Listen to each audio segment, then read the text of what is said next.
Kathiawar, Gujarat, and was classical scholar who translated Kalhana's epic history Rajatarangini into English from Sanskrit. Later they had three daughters, Chandralekha Mehta, Nayantara Sehgal and Rita Dar. Vijayalakshmi Pandit later on served as the eighth President of the United Nations General Assembly from 1953 to 1954. She was also the third Governor of Maharashtra from 1962 to 1964. She was jailed for 18 months during her participation in the Indian independence movement. She was sent to London as India's most important diplomat after serving as India's envoy to the Soviet Union of the United States and the United Nations. She attended 1916 Congress session that took place in Lucknow.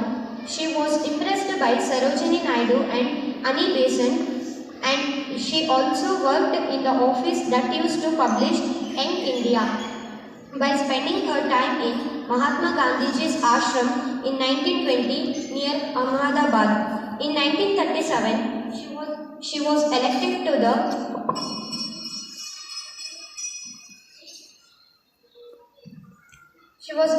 the provincial legislature of the United Provinces and was designated Minister of Local Self-Government and Public Health.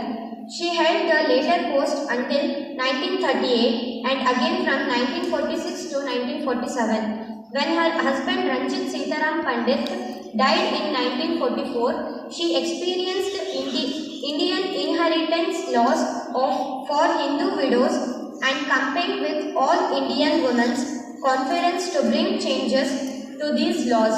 Again in 1946, she was elected to the Constituent Assembly from the United Provinces. After India's freedom from British occupation in 1947, she entered the diplomatic service and became India's ambassador to the Soviet Union from 1947 to 1949 of the United States. Apart from her political life, she wrote some books named The Scope of Happiness in 1979, Prison Days in 1945, The Evolution of India in 1958 and many more. She died on 1st December 1990. Srimati Vijayalakshmi Pandit is always remembered for her contribution towards the nation.